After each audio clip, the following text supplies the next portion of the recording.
Hello दोस्तों, आप सबों का स्वागत है डी एजुकेशंस के यूट्यूब चैनल्स पे।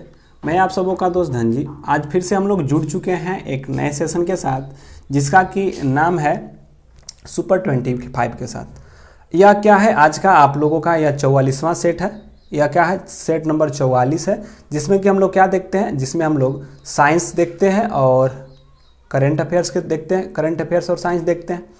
यह आपका 44वां सेट है। इससे पहले 43 सेट हो चुके हैं और हम लोगों का क्लास यह रेलवे ग्रुप डी के लिए सबसे महत्वपूर्ण उपयोगी है, क्योंकि रेलवे ग्रुप डी को ही लेकर यह टारगेट जो यह प्रैक्टिस सेट बनाया जा रहा है रेलवे वाले बच्चों के लिए सबसे बेनिफिट्स हो सकता है। और जिनके एग्जाम में साइंस आता है उनमें भी यह काम कर सकता है, क्योंकि इसमें साइंस और करंट अफेयर्स हैं। यह क्लास आपका रात्रि 9 बजे आता है। इससे पहले 8 बजे 8:30 पे एक 30 मिनट का आपका एनटीपीसी का, जो एनटीपीसी में पूछे गए जो एस्थेटिक हैं, जो जीके और जीएस है, उनको करा देते हैं, जिससे कि आपका साइंस, करेंट अफेयर्स और एस्थेटिक्स जीके टाइप का यह सारे के सारे कवर हो जाए। और सुबह 7 बजे आपका 1 या 2 वीडियो डलता है रोज, जो कि आपके साइंस के टॉपिक वाइज होता है। तो ये सारे के सारे हम लोगों का डी एजुकेशंस फैमिली का एक क्या है, कंटेंट है, जो कि ऐसे ऐसे हम लोग प्रोवाइड कराते हैं और ऐसे ऐसे क्या होते हैं हम लोग देखते हैं। तो आप जुड़े रहिए और इसके साथ आप लोग करते रहिए, जुड़े रहिए और जुड़ते रहिए।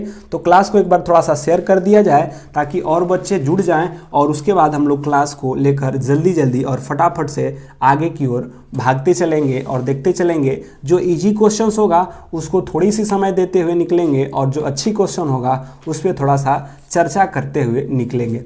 और जल्द ही हम लोग सोच रहे हैं कि 1000 करीब आपका लगभग 1000 से अधिक, क्या 1000 से अधिक, ठीक ना, लगभग आपका 600 एसपीडी का, जो 600 एसपीडी में जो आपके करंट अफेयर्स आए हैं ऑब्जेक्टिव, और प्लस जो 800 के करीब लग रहा है कि 800 आपके एसपीडी है। एक तो 600 क्या, एक सेकंड थोड़ा सा बात कर लेते हैं, थोड़ा सा रुक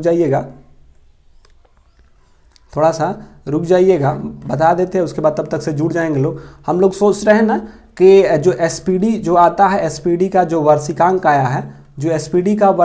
आया है, इसमें लगभग 600 से 700 क्वेश्चंस हैं। 600 कुछ क्वेश्चंस हैं, 628 क्वेश्चंस उसमें हैं, 622 क्वेश्चंस है, मान लीजिए कि 622 क्वेश्चंस उसके, आप प्लस 800 क्वेश्चंस आपके क्या हैं, एडुटेरिया के, एसपीडी के और एडुटेरिया के 622 गो है एसपीडी का और 800 है एडुटेरिया के।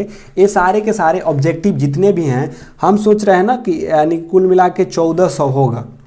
कितना होगा, 1400 हो जाएगा। और 1400 क्वेश्चंस को हम सोच रहे हैं कि आपको रिकॉर्ड करके डाल दें, और आप क्या करें, इसको पढ़ लेंगे, क्योंकि एक बार देख लेंगे, दूसरे बार क्या करें, एक बार आप याद करते रहिए, एक बार याद कर लीजिए, किताब से याद कर लीजिए या इसी वीडियो से याद कर लीजिए, और उसके बाद आप चुपचाप कान में ईयरफोन डालिए और उसको कम पीसी पे चला के आप आराम से, कम पीसी पर लो मोड पे चला के आप उसको क्या कर सकते हैं, देख सकते हैं। तो कम पीसी पे चला के आप जब इसको रिकॉर्ड कर देंगे ना, तो डाल देंगे, तो सबका सब डाल देंगे। सोच रहे हैं ना कि 100 क्वेश्चंस का एक वीडियो लाएंगे, जिसमें कि 100 क्वेश्चंस या 50 क्वेश्चंस, आप लोग बताइए कि एक वीडियो में 50 क्वेश्चन करके 1400 लाएं या 100 क्वेश्चंस करके लाएं।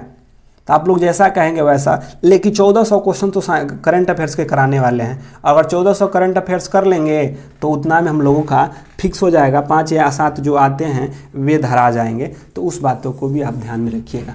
तो चलिए हम लोग देखते हैं आज के क्वेश्चंस कौन कौन से बने हैं और कैसे कैसे बने हैं। तो देखिए क्या है क्वेश्चन आज का पहला क्वेश्चन क्या है, आपको बताना है, बताइए जल्दी से बताइए कि प्रतिध्वनि को कम करने के लिए ऑडिटोरियम में, ठीक है, ऑडिटोरियम के छत पर के दीवारों पर किससे ढका जाता है, धातु से, रबड़ से, फाइबर बोर्ड से या प्लास्टिक से। बताइए किससे, मतलब कि जो प्रतिध्वनि जो सुनाई न दे, मतलब कि गूंज न सुनाई दे, इसको ख़त्म करने के लिए ऑडिटोरियम में प्रयोग लाया जाता है, धातु का, रबर का या फाइबर का या प्लास्टिक का।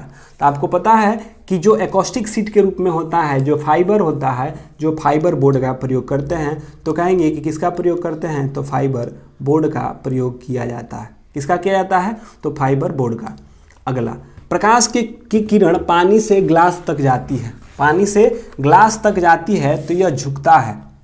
अब देखिए आपको यहाँ दो बातें याद रखना होगा कि यह प्रकाश किधर से जा रहा है, पानी से ग्लास तक जाती है तो यह झुक जाती है किधर, सामान्य की ओर गति बढ़ेगी, सामान्य गति से दूर बढ़ेगी, या समान से धीमा हो जाएगी, या समान दूरी से धीमी हो जाए। बताइए, देखिए यहाँ है पानी और यहाँ है गिलास, ठीक है, पानी से गिलास में जा रहा है तो बताइए कि इसमें सबसे सघन क्या होगा, गिलास। और पानी से गिलास में जा रहा है तो पानी से जब गिलास में जाएगा तो पानी से गिलास में जाने पर इसका क्या हो जाएगा, धीमा हो जाएगा, क्योंकि इसकी सघनता क्या होगी, अधिक होगी। तो यह कह रहा है कि पानी से गिलास तक जाती है, यानी पानी में से गिलास में जाती है तो गिलास की सघनता अधिक होती है। तो जब सघनता अधिक होगी तो जो प्रकाश की किरणें होंगी वे क्या होंगी, सामान्य से दूर की ओर गति करेंगी, सामान्य की ओर धीमी हो जाएंगी, सामान्य से धीमी हो जाती। सामान्य मतलब ना यही अभिलंब है, क्या है, अभिलंब है। और अभिलंब को कभी कभी नर्मलता भी देता है, नर्मलता कहता है, अभिलंब कहता है, या सामान्य कहता है। तो सामान्य की ओर गति बढ़ेगी, सामान्य से दूर गति जाएगी, या सामान्य की ओर धीमी हो जाएगी, या समान दूर से धीमी होता जाएगा। जल्दी से बताइए इसका, बताइए जल्दी से। तो यहाँ पे दो चीज़ आपको बताना है कि अभिलंब की ओर झुकता है या अभिलंब से दूर भागता है, यानी कि सामान्य में बताना है, सामान्य की ओर आएगा या सामान्य से दूर जाएगा, सामान्य की ओर आएगा या सामान्य से दूर जाएगा, यह बताना है। फिर बताना है कि उसकी गति तेज हो जाएगी या धीमा हो जाएगी। तो मेरे भाई, प्रकाश जब पानी से गिलास में जा रहा है तो यह विरल से सघन में जाता है तो अभिलंब की ओर आता है, तो अभिलंब की ओर आएगा, और जब विरल से सघन में जाएगा तो धीमा हो जाता है। तो कहेंगे सामान्य की ओर और धीमी हो जाती है, सामान्य की ओर और धीमी हो जाती है। तो क्या कहेंगे इसका, सामान्य की ओर और धीमी हो जाएगा, इसका राइट आंसर। अगला, 5 एम्पियर के धारा 10 मिनट के एक फिलामेंट द्वारा जलाई जाती है तो सर्किट के माध्यम से प्रवाहित आवेश की मात्रा क्या होगी। आपको बताना है, जो दिया है लिख लीजिए। आई का मान दिया हुआ है 5 एम्पियर। यह कलर थोड़ा आपको अच्छा नहीं लग रहा होगा तो कल से इसको चेंज कर देंगे, ठीक है, टेंशन मत लीजिएगा, कल से इसको चेंज कर देंगे। अच्छा लग रहा हो, नहीं लग रहा होगा, शायद कम दिखाई दे रहा होगा, तो हम लोग इसको कल से चेंज कर देंगे, जो अपना कलर आता है उसको ले लेंगे। तो आई दिया हुआ है 5 एम्पियर, टाइम दे दिया है आपका 10 मिनट, और टाइम मिनट में नहीं होना चाहिए, सेकंड में होना चाहिए। तो 600, 60 से गुणा करिएगा तो कितना होगा, 600 सेकंड हो जाएगा। और आपसे पूछा है कि आवेश कितना होगा, क्यू कितना होगा बताएं। तो क्यू बराबर होता है IT, क्यू बराबर क्या होता है, IT होता है, यानी विद्युत धारा और समय। आई कितना है, 5 है तो 5, और धारा कितना, सेकंड कितना है तो 600, तो 600 गुणा करिएगा तो कितना हो जाएगा, 30 पर 2 0, यानी कि 3000 कूलम्ब। क्योंकि आवेश है तो आवेश का मात्रा क्या होगा, कूलम्ब होगा, तो इसलिए इसका राइट आंसर क्या हो जाएगा, इसका राइट आंसर ए हो जाएगा। ठीक है, अगले क्वेश्चन की ओर बढ़ते हैं। विद्युत ऊर्जा के वाणिज्यिक इकाई क्या है, यानी कि जो विद्युत ऊर्जा में जो वाणिज्यिक इकाई क्या होता है, मतलब कि जो वाणिज्य में प्रयोग किया जाता है विद्युत ऊर्जा को, किसमें, वाट में, किलोवाट, घंटा में, किलोवाट में, या जूल में। आपको बताना है कि जो वाणिज्यिक इकाई होती है उसमें किसका प्रयोग करते हैं, ऊर्जा का। वाट तो भाई वाट तो किसका होता है, शक्ति का होता है। किलोवाट घंटा, किलोवाट या जूल में।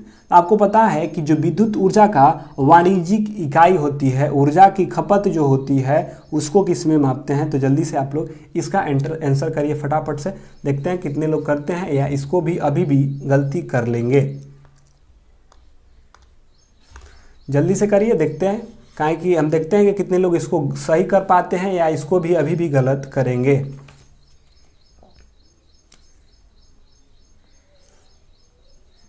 जल्दी से करिए, देखते हैं।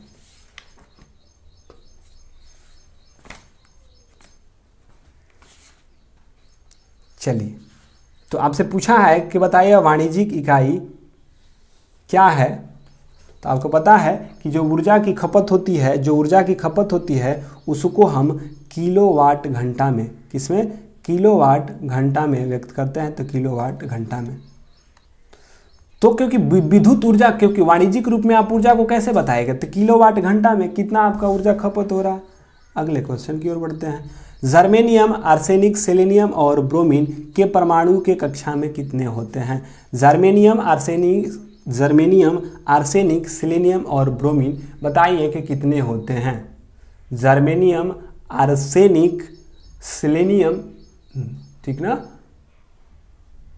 या ब्रोमीन, बताइए कितने होते हैं। 5 होते हैं, 4 होते हैं, 7 होते हैं या 3 होते हैं।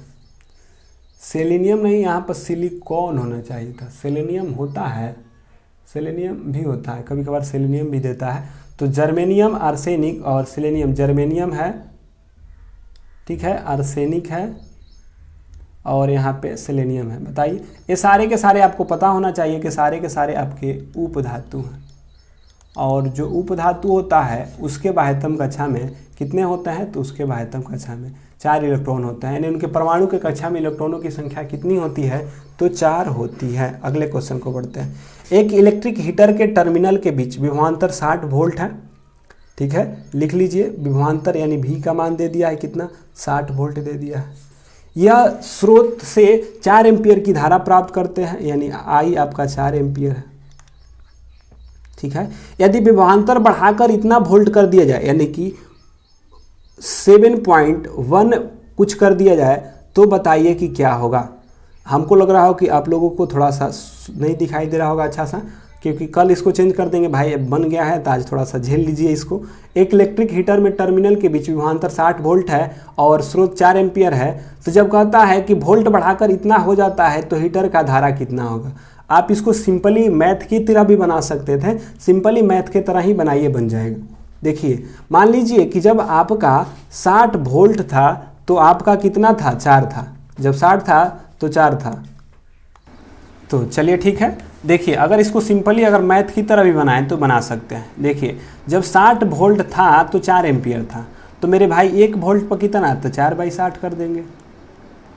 जब 60 वोल्ट था तो 4 विद्युत धारा ले रहा था, तो 1 पे 4/60, तो अब बोला कि इतना बढ़ा दिया गया, तो कितना, तो कर दीजिए 172.5 है, तो 172 पर 10 नीचे कर दीजिए।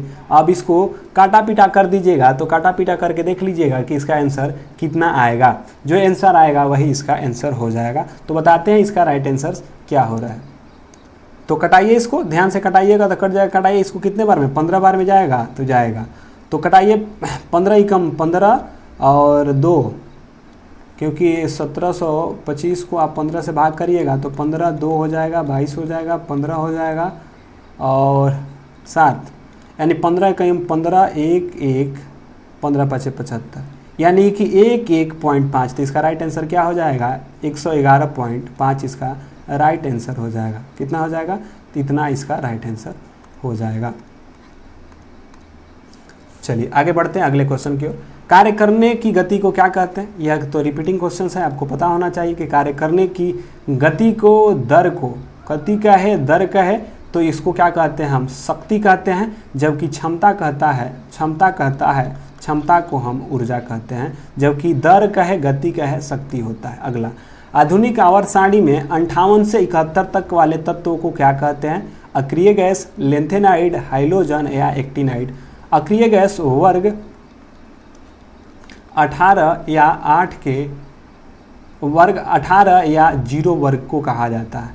लेंथेनाइड 58 से 71 तक के जो परमाणु क्रमांक होता है उसको कहते हैं। तो यह तो सत्य है, यही इसका क्या होगा, राइट आंसर हो जाएगा। तो इसका राइट आंसर क्या होगा, लेंथेनाइड होगा। हाइलोजन तो पता है कि वर्ग 17 में रखा गया है, तो वर्ग इसको 17 में रख लीजिए, या इसी को हम 7 के ए भी कहते हैं। ठीक है। एक्टिनाइड 89 से लेके क्या 89 से लेके 90 से लेके ना, एक्टिनाइड कहाँ होता है 90 से लेके 103 तक होता है। आगे बढ़ते हैं। नाइट्रोजन के आयनीकरण की क्षमता के कारण ऑक्सीजन की तुलना में, मतलब कि नाइट्रोजन के आयनीकरण की क्षमता के कारण ऑक्सीजन की तुलना में अधिक होता है। नाइट्रोजन के छोटे आकार के कारण, नाभिक द्वारा इलेक्ट्रॉन के अधिक आकर्षण के कारण, उच्च भेदक प्रभाव के कारण, या आधे भरे ऑर्बिटल के अतिरिक्त के कारण क्यों होता है। नाइट्रोजन के आयनीकरण की क्षमता ऑक्सीजन की तुलना में अधिक क्यों होता है, जल्दी से बताइएगा। जल्दी से करिए, इसका क्या होगा। तो मेरे भाई पता है कि नाइट्रोजन का होता है, कितना होता है, नाइट्रोजन का होता है परमाणु संख्या 7 और ऑक्सीजन का होता है 8। और आयनीकरण की क्षमता कहता है कि किसी भी तत्व के बाह्यतम कक्षा में इलेक्ट्रॉन को नाभिक द्वारा प्रयुक्त बल को पकड़े रखना, नाभिक द्वारा प्रयुक्त बल को पकड़े रखना वही उसकी आयनीकरण क्षमता होती है। और एक और बात कि जो आयनीकरण की क्षमता होती है इसीलिए अधिक होती है क्योंकि जो नाइट्रोजन का जो आकार होता है ऑक्सीजन के अनुसार क्या होता है, छोटा होता है, क्योंकि इधर से इधर जाने पर परमाणु का आकार जो होता है घटता है। जब परमाणु की आकार घटता है तो आयनीकरण की क्षमता, जो आयनीकरण की क्षमता जो होती है बढ़ता है। आयनीकरण की क्षमता मतलब कि उसके बाह्यतम कक्षा में उपस्थित इलेक्ट्रॉनों को पकड़े रखने के लिए जो ऊर्जा होनी चाहिए वे अधिक होता जाता है। तो नाइट्रोजन का आकार छोटा होता है क्योंकि परमाणु आकार के छोटा होने के कारण ही नाइट्रोजन की जो आयनीकरण क्षमता है उच्च होता है ऑक्सीजन के अपेक्षा। अगले क्वेश्चन की ओर बढ़ते हैं। निम्नलिखित में से कौन सा परमाणु बहुपरमाणविक होता है, फास्फोरस, आर्गन, क्लोरीन या गंधक। बताइए कि क्या होता है, फास्फोरस, आर्गन, क्लोरीन या गंधक। किसको बहुपरमाणविक कहेंगे, फास्फोरस को तो P4 कहते हैं तो यह तो चतुष्परमाणविक हो जाता है। आर्गन क्या आपका आर्गन क्योंकि अक्रिय गैस है तो एक परमाणविक है। क्लोरीन भी एक परमाणविक, Cl2 होता है ना, क्लोरीन का Cl2 होता है द्विपरमाणविक। अगंधक S8 होता है और S8 वाले को हम क्या कहते हैं, बहुपरमाणविक कहते हैं। तो गंधक इसका राइट आंसर हो जाएगा। सोडियम बाइकार्बोनेट के साथ हाइड्रोक्लोरिक एसिड के मिश्रित होने पर कौन सी गैस निकलती है। बताइए कि जब सोडियम बाइकार्बोनेट को हाइड्रोक्लोरिक एसिड के साथ करिएगा तो कौन सा गैस निकलता है, carbon monoxide, oxygen, carbon dioxide या क्लोरीन। जल्दी से बताएंगे। चलिए जो दिया है उसको लिख लीजिए। सोडियम बाइकार्बोनेट कहा जाता है Na, क्या बोला जाता है, सोडियम बाइकार्बोनेट को आप क्या बोलते हैं। तो सोडियम बाइकार्बोनेट का सूत्र क्या होता है, जल्दी से बताइएगा। सोडियम बाइकार्बोनेट का सूत्र क्या होता है, NaHCO3 प्लस HCl को आपको मिलाने के लिए बोल रहा है। सोडियम बाइकार्बोनेट प्लस HCl को मिलाइएगा तो क्या बन जाता है मेरे भाई, सोडियम जो होता है क्लोरीन के साथ जुड़ जाता है तो बन जाता है NaCl, ठीक ना। NaCl plus CO2 plus H2O बन जाता है। क्या बन जाता है, H2O बन जाता है। तो याद रखिएगा sodium chloride carbon dioxide gas मुक्त हो जाता है, निकलता है, और H2O गैस। तो सोडियम बाइकार्बोनेट से कौन सी गैस निकलता है, तो कार्बन डाइऑक्साइड निकलता है। क्या निकलता है, कार्बन डाइऑक्साइड निकलता है, ठीक है। तो कार्बन डाइऑक्साइड निकलता है क्योंकि NaCl बन जाता है, H2 बन जाता है तो H2O यहाँ से O आ जाता है और CO2 निकलता है इसके बाहर के रूप में। अगले क्वेश्चन की ओर बढ़ते हैं। धातु का वह गुण कौन सा है जिसके कारण उसे तार के घटनाओं के रूप में ढाला जाता है। आपको बताना है कौन है, उसकी चलकता, तन्यता, सांद्रता या आघातवर्धता। यानी धातु का वह गुण कौन सा है जिसके कारण उसे तार के घटनाओं के रूप में ढाला जाता है। क्या उसकी चलकता होती है, तन्यता होती है, सांद्रता होती है या आघातवर्धता होती है। तो हम तार के रूप में क्यों प्रयोग करते हैं, धातुओं को तार के रूप में क्यों प्रयोग करते हैं, इसको बताना है आपको। तो फटाफट से इसको आंसर करिएगा मेरे भाई सब। मेरे भाई सब आंसर करो सब, कितना क्या होगा, क्यों इसको बनाया जाता है। पता है आप लोगों को, पता है बताइए। तो जो तार है, तार की चलकता के कारण तारे की जो तन्यता होती है, क्योंकि तार जो होता है ढालना है तो तन्य होता है, तो उसकी तन्यता के कारण से। अगला, यदि x का pH मान, x का जो pH मान है 9 है, y का pH मान है 2 और z का pH मान है 6 और a का pH मान क्या, A का pH मान है 13। आपको बताना है कि किस जोड़े में मजबूत एसिड और मजबूत बेस है। आपको बताना है कि कौन सा जोड़ा है जिसमें मजबूत यानी कि स्ट्रॉन्ग एसिड और स्ट्रॉन्ग बेस है। आपको पता है कि अम्ल जो है सबसे, जिसका यह होता है 7 से जाइएगा 8, 9, 10, 11, 12 ऐसे करके 14 तक, इसको जाइएगा 6, 5, 4, 3, 2, 1। 7 से इधर जाने पर अम्लीयता बढ़ता है और 7 से इधर जाने पर क्षारीयता बढ़ता है। तो जिसका जितना ही कम मान रहेगा वह उतना ही अम्लीय है। तो सबसे अम्लीय अधिक हो जाएगा किसका, H का। और सबसे अधिक क्षार किसका हो जाएगा, तो A का। तो जिसमें Y और A मिलेगा वही उसका राइट आंसर होगा। तो Y और A, क्योंकि आपका मजबूत एसिड बोला है तो मजबूत एसिड कौन है, तो Y है। तो पहले Y होना चाहिए और उसके बाद मजबूत बेस है तो इसका राइट आंसर क्या हो जाएगा, D हो जाएगा, क्योंकि मजबूत एसिड और मजबूत बेस है। और पहले यहाँ पे आपको पूछा है मजबूत एसिड, तो मजबूत एसिड क्या है, तो Y है। तो Y लिखे और मजबूत बेस क्या है, तो 13 A है, तो A लिखे। आगे बढ़ते हैं।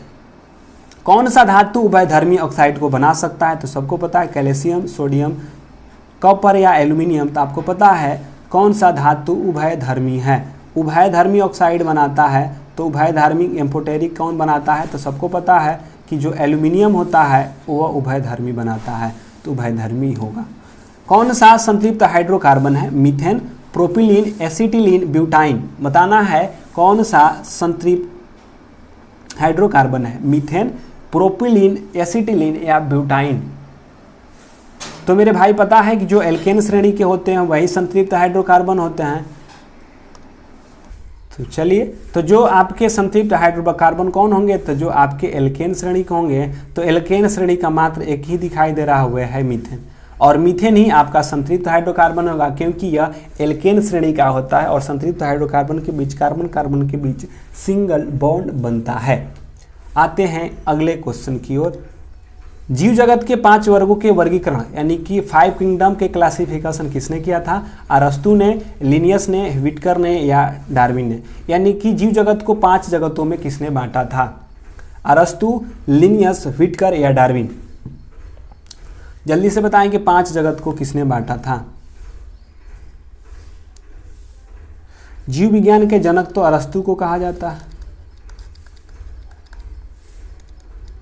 व्हिटकर, डार्विन। तो जो व्हिटकर साहब हैं, व्हिटकर ने जीव जगत को 5 जगतों में बांटा था, जिसमें से कि पहला था जंतु जगत, पादप जगत, जंतु जगत, आता है ना, मोनेरा आता है, ऐसे आता है, मोनेरा, प्रोटिस्टा, पादप, कवक और जंतु। ये सारे के सारे आपके जंतु जगत के 5 भागों में किसने बांटा था, तो कार्ल लिनियस ने जी। जंतु जगत को 5 जगतों में किसने बांटा, ठीक है। तो जंतु जगत के 5 जगत में किसने बांटा था, तो व्हिटकर ने। कैलोरस लिनियस को क्या कहा जाता है, वर्गीकी का जन्मदाता, वर्गीकी का पिता, क्लासिफिकेशन वर्गीकी का पिता कहा जाता है इनको। आगे आते हैं। निम्न में से कौन सा जानवर मुकुलन के द्वारा पुनर्उत्पादित करता है तथा और पुनर्जनन के कार्यान्वयन कर सकता है।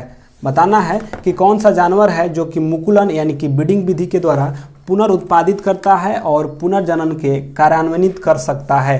प्लेनेरिया, प्लाज्मोडियम, हाइड्रा या खमीर।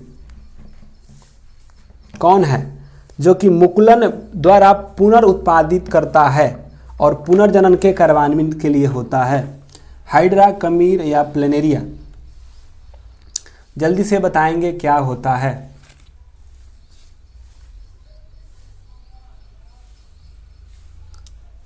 तो चलिए, कौन सा जानवर मुकुलन के द्वारा पुनरुत्पादित करता है और पुनर्जनन के लिए कार्यान्वित होता है, तो वे आपके होते हैं, कौन होते हैं, तो वे आपका कौन होता है, तो हाइड्रा।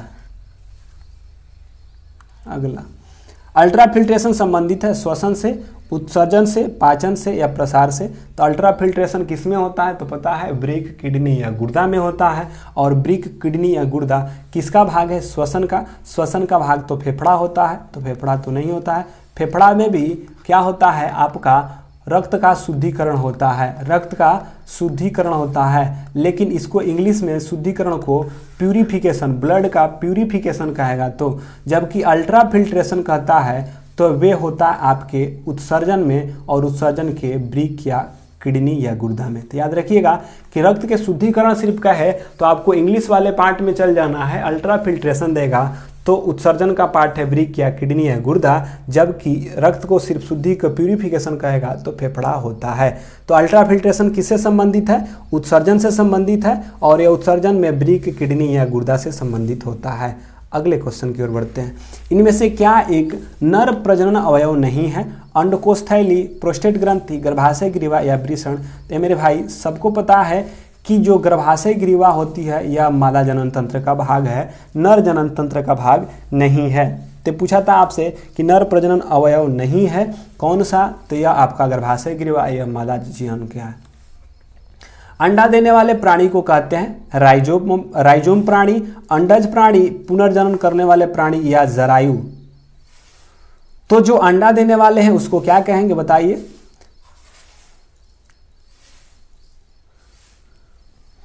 जल्दी से बताएंगे। अंडे देने वाले को क्या कहते हैं? जो अंडे देने वाले प्राणी होते हैं उसको क्या कहते हैं? तो जो जरायु होता है जो कि बच्चे देते हैं, और जो अंडा देते हैं उसको अंडज प्राणी कहते हैं। तो इसका राइट आंसर क्या हो जाएगा? इसका राइट आंसर सी हो जाएगा। क्या हो जाएगा? सी हो जाएगा। अगला बढ़ते हैं। निम्न में से कौन सा जिम्नोस्पर्म है? मॉस, आम, चीड़ या फर्न? जिम्नोस्पर्म बताना है। जिम्नोस्पर्म कौन है? मॉस है, फॉर्न है, चीड़ है, आम है, कौन सा है?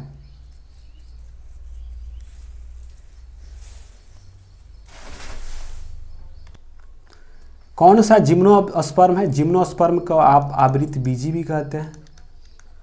क्या कहते हैं? आवृत बीजी कहते हैं। जिम्नोस्पर्म को आवृत बीजी कहते हैं। और इसमें जो आता है कौन सा जिम्नोस्पर्म है? तो जो आपका चीड़ दिखाई दे रहा है, जो चीड़ है यह आपका क्या है? आवृत बीजी वनस्पति का सबसे बड़ा उदाहरण है। जो कोणधारी वृक्ष पाए जाते हैं, जो कोणधारी जो वृक्ष पाए जाते हैं, जैसे कि चीड़ हुआ, चीड़ को ही हम पाइन कहते हैं। ठीक है, चीड़ जिसे हम पाइन कहते हैं, सोनोबर जिसे आप फर कहते हैं, और देवदार जिसको कि आप सीडर भी कहते हैं। तो चीड़, सोनोबर या देवदार, जैसे चीड़ फर आता है ना, तो चीड़, पाइन जिसे सोनोबर, फर, ये सारे के सारे जो हैं आपके कोणधारी वन के वन हैं, और ये सारे के सारे आपके आवृत बीजी पौधे होते हैं। ये सारे के सारे क्या है? आवृत बीजी पौधे हैं। अगले क्वेश्चन क्या होता है? रूट टिप और शूट टिप कौन सा उत्तक में पाया जाता है? फ्लोएम उत्तक में, स्क्लेरेंकाइमा में, विभाज्य उत्तक में। बताइए कि रूट टिप और शूट टिप किससे संबंधित हैं? बताइए कि रूट टिप और शूट टिप का संबंध किससे है? रूट टिप और शूट टिप का संबंध किससे है? रूट टिप और शूट टिप का संबंध किससे है? आपको बताना है। रूट टिप और शूट टिप का संबंध किससे है? तो मेरे भाई रूट टिप और जो शूट टिप होता है वह विभाज्य उत्तक होता है। क्या होता है? विभाज्य उत्तक होता है। ये थे आपके क्या? साइंस के क्वेश्चंस। तो हम लोगों ने देखा साइंस के क्वेश्चंस। अब देखेंगे हम लोग इसमें करंट अफेयर्स के कि कौन कौन से क्वेश्चंस करंट अफेयर्स से आज के सेशन में बने हैं। तो जिनको वीडियो अच्छा लगा होगा वो लाइक कर देंगे, और उसके बाद हम लोग लाइक एंड शेयर कर दीजिए। उसके बाद हम लोग करंट अफेयर्स को देखने वाले हैं। तो हम लोग क्लास को जल्दी ही देख लेंगे कि कौन कौन से क्वेश्चंस, कैसे कैसे क्वेश्चंस बने हैं और कौन कौन से क्वेश्चंस बने हैं।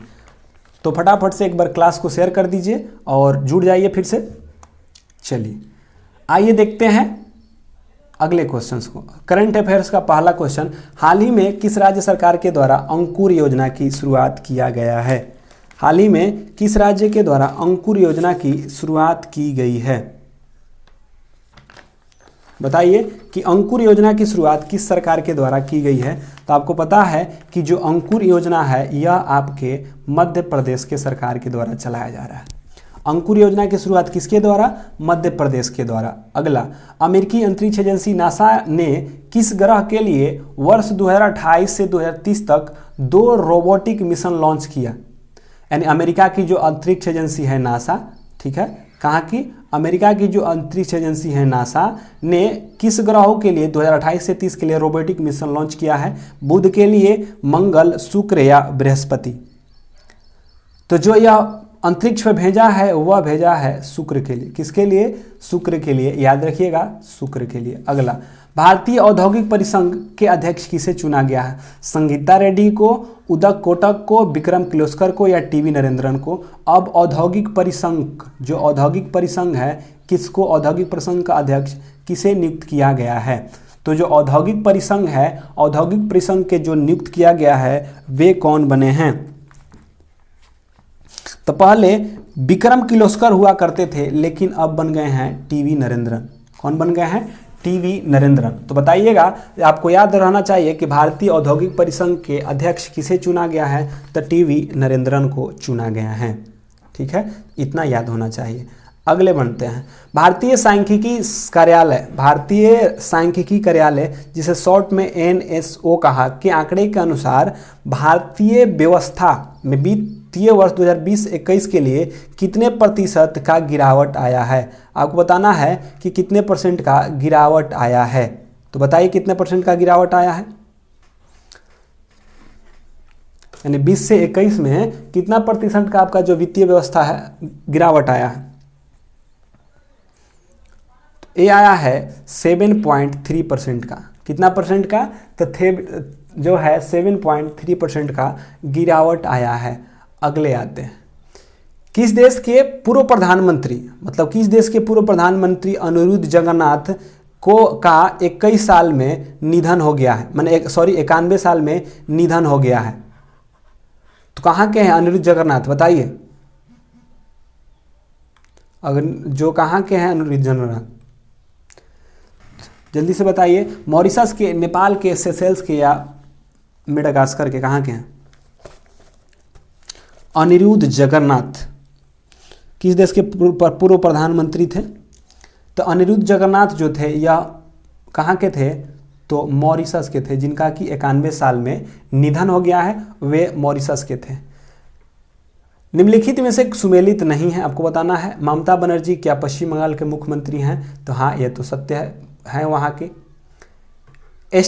जो MK स्टालिन तमिलनाडु के मुख्यमंत्री, NK रंगास्वामी पुदुचेरी के और सर्बानंद सोनोवाल मेघालय के। आपको बताना है कौन सा सुमेलित नहीं है। सर्बानंद सोनोवाल, बताइए। N रंगास्वामी कहाँ के मुख्यमंत्री, कौन नहीं है? जल्दी से बताएंगे।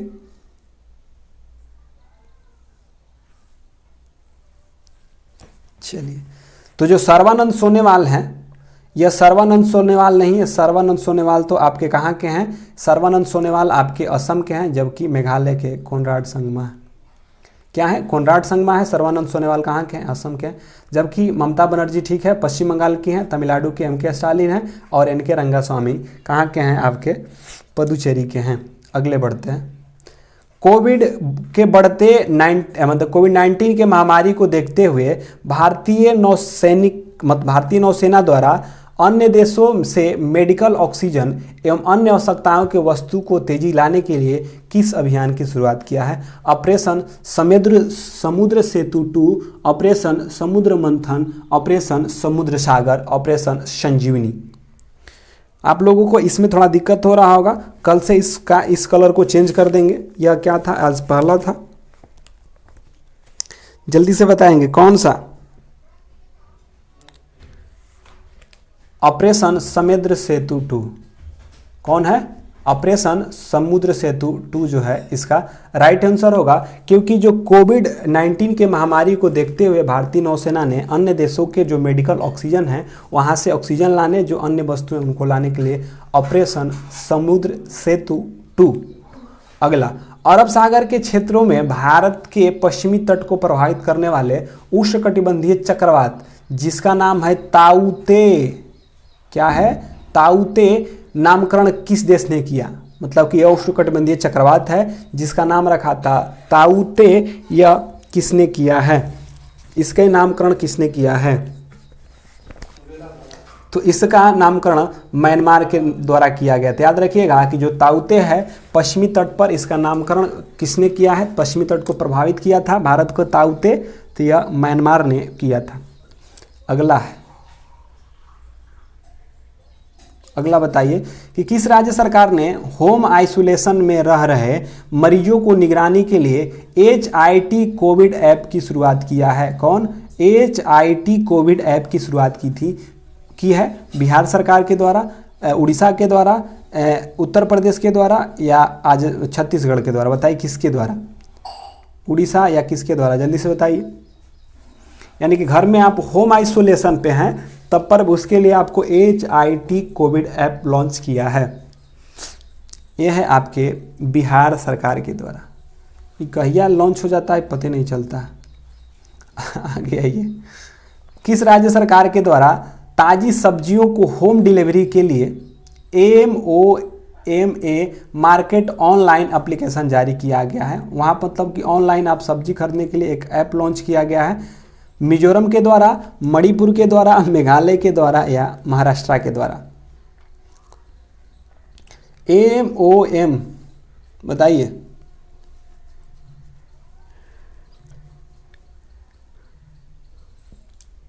चलिए, तो मणिपुर के द्वारा, यानी ऑनलाइन के लिए, ऑनलाइन आप सब्जी खरीदने के लिए MOM मार्केट ऑनलाइन एप्लीकेशन जारी किया है। कौन? तो मणिपुर के द्वारा किया गया है। अगला, किस तटरक्षक जहाज को राष्ट्रीय सुरक्षा सलाहकार, मतलब कि किस तटरक्षक जहाज को राष्ट्रीय सुरक्षा सलाहकार अजीत डोभाल ने भारतीय नौसेना में शामिल किया है? मतलब कि कौन सा तटरक्षक जहाज को राष्ट्रीय सुरक्षा सलाहकार अजीत डोभाल ने भारतीय नौसेना में शामिल किया है?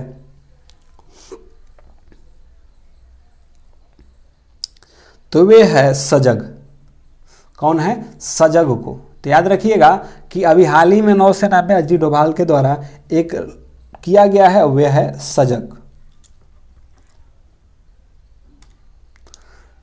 74वां विश्व स्वास्थ्य सभा, मतलब कि 74वां विश्व स्वास्थ्य सभा के वर्चुअल रूप से कहाँ आयोजित किया गया? मतलब 74वां स्वास्थ्य सभा का आयोजन कहाँ किया गया है?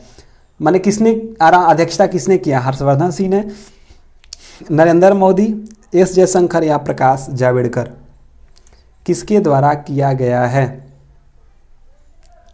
जल्दी से बताइएगा।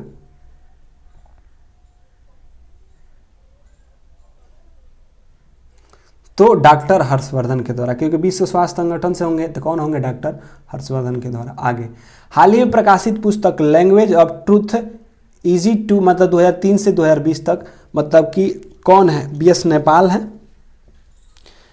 अरुंधति रॉय है, सलमान रुश्दी है या अमिताभ घोष है? हाल ही में प्रकाशित पुस्तक लैंग्वेज ए ट्रूथ इजी 2003 से 2020 के लेखक कौन है? BS नेपाल, अरुंधति रॉय, सलमान रुश्दी या अमिताभ घोष? जल्दी से बताइएगा। लैंग्वेज ए ट्रूथ इजी 2003 से 2020 तक, तो ये है आपके सलमान रुश्दी। कौन है? सलमान रुश्दी के द्वारा जो है यह पुस्तक लिखा गया। तो यह पुस्तक किसके द्वारा लिखा गया है? तो सलमान रुश्दी के द्वारा लिखा गया है। अगले आते हैं, किस देश ने 3 चाइल्ड पॉलिसी को मंजूरी दे दिया है? किस देश ने 3 चाइल्ड की जो पॉलिसी है उसको मंजूरी दे दिया है?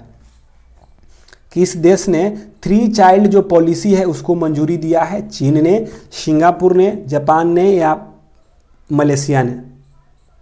जो 3 चाइल्ड पॉलिसी है, यानी कि 3 गो बच्चा वाला पॉलिसी जो है, किसने मंजूरी दे दिया है? तो यह आपके चीन के द्वारा दे दिया है। मतलब कि किस देश ने 3 चाइल्ड पॉलिसी को मंजूरी दे दिया है? तो चीन के द्वारा किया गया है। पंजाब सरकार ने मोहाली इंटरनेशनल हॉकी स्टेडियम का नाम बदलकर क्या रखने का किया है? मतलब कि जो पंजाब में जो मोहाली स्टेडियम है उसका भी नाम बदलकर अलग करने का रखा जाएगा। क्या? मेजर ध्यानचंद, बालवीर सिंह, धनराज पिल्लई या मनप्रीत सिंह? जो मोहाली स्टेडियम है उसका नाम बदलकर क्या रखने का निर्णय लिया जा रहा है? तो जो मोहाली इंटरनेशनल जो हॉकी स्टेडियम है उनका नाम बदलकर बालवीर सिंह करने का निर्णय लिया गया है। यानी कि जो मोहाली में जो इंटरनेशनल हॉकी स्टेडियम का नाम बदलकर क्या रखने का नाम रख दिया गया है? तो बलबीर सिंह। आगे, मुख्यमंत्री शिशु सेवा योजना, मुख्यमंत्री शिशु सेवा योजना किस राज्य की योजना है? शिशु सेवा योजना किसकी पहल है? मध्य प्रदेश की, उड़ीसा की, असम की या सिक्किम की? बताइए। किसकी योजना है? मुख्यमंत्री शिशु सेवा योजना। मुख्यमंत्री शिशु सेवा योजना किसका पहल है? तो यह असम सरकार की है।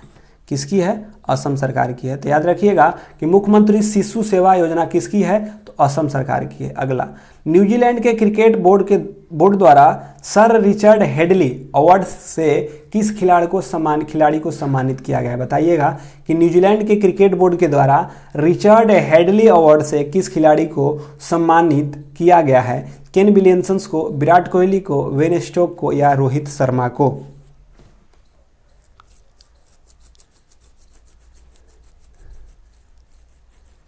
कौन बने? न्यूजीलैंड क्रिकेट के द्वारा सर रिचर्ड हेडली अवार्ड से, कौन है? सर रिचर्ड हेडली अवार्ड से किसे सम्मानित किया गया है? तो केन विलियमसन को। किसे? केन विलियमसन को सर रिचर्ड हेडली अवार्ड से सम्मानित किया गया है। अगले आते हैं, हाल ही में इटली द्वारा भारत के किस राज्य का पहला मेगा फूड पार्क स्थापित किया गया? मतलब कि इटली द्वारा भारत के किस राज्य में, इटली द्वारा जो है मेगा फूड पार्क स्थापित किया गया है? इटली के द्वारा है और मेगा फूड पार्क महाराष्ट्र में, गुजरात में, कर्नाटका में या आंध्र प्रदेश में? बताइए किस में?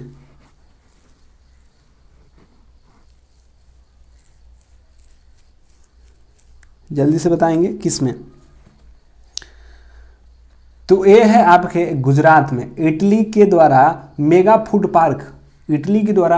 पार्क आपका कहाँ? तो गुजरात में किया जा रहा है। आगे बढ़ते हैं, अगले क्वेश्चन की ओर बढ़ते हैं। हाल ही में भारत ने किस देश के साथ मिलकर जलवायु स्वच्छता ऊर्जा एजेंडा 2030 की शुरुआत किया है? जलवायु स्वच्छता एजेंडा 2030 की शुरुआत किया है। बताइए किसके द्वारा? बताइए किसके द्वारा? ब्रिटेन, जर्मनी, अमेरिका, फ्रांस, किसके द्वारा? स्वच्छता ऊर्जा एजेंडा।